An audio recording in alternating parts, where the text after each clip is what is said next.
Deus está morto e nós o matamos. Essa é, sem dúvida, uma das frases mais famosas e impactantes da história da filosofia. Mas você já parou para pensar o que Friedrich Nietzsche realmente quis dizer com isso? Muita gente acha que ele estava simplesmente afirmando que Deus não existe, mas a ideia é muito mais profunda e complexa. Vamos voltar um pouco no tempo. Durante séculos, a ideia de Deus era a base de tudo na civilização ocidental. Ele era o centro do universo, a fonte da moralidade, o que definia o certo e o errado, e o propósito da nossa existência. A vida das pessoas, as leis, a arte, tudo girava em torno dessa certeza absoluta. Era como um sol que iluminava e dava sentido a tudo. Mas aí veio a Revolução Científica, o Iluminismo, a ascensão da razão. As pessoas começaram a explicar o mundo através da ciência e não apenas da fé.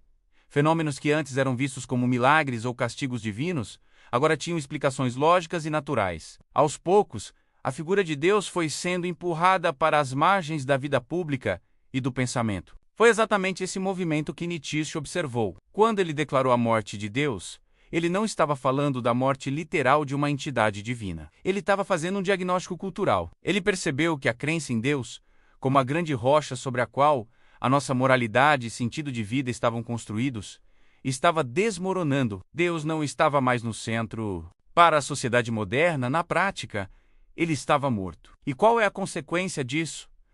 Um vazio gigantesco. Se Deus era quem nos dizia como viver, o que é bom e o que é mal, e agora ele morreu, o que nos resta? Nietzsche previu que a humanidade entraria em uma crise profunda, um estado que ele chamou de niilismo. O niilismo é a sensação de que nada tem valor, nada tem sentido, nada importa. É o abismo que se abre quando as velhas certezas desaparecem e não há nada para colocar no lugar. Mas Nietzsche não era um pessimista que apenas anunciou o fim de tudo. Ele via a morte de Deus não só como um perigo, mas também como uma oportunidade extraordinária. Sem um manual de instruções divino, o ser humano ganha uma liberdade radical.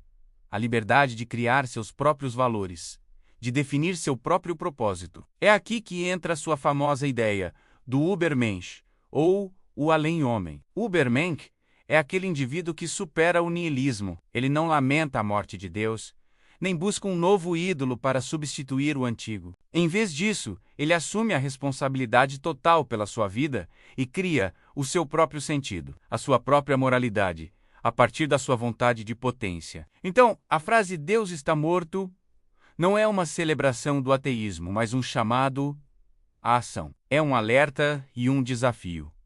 O velho mundo de certezas acabou. E agora? O que você vai fazer? Vai se afundar no vazio do niilismo ou vai ter a coragem de se tornar o criador do seu próprio universo de valores? A morte de Deus, para Nietzsche, não é o fim da história, mas sim o convite para que a humanidade, finalmente, comece a escrever a sua própria... Se você gostou de mergulhar nessa ideia filosófica, não se esqueça de deixar o seu like, se inscrever no canal e ativar o sininho para não perder os próximos vídeos. Muito obrigado por assistir e até a próxima!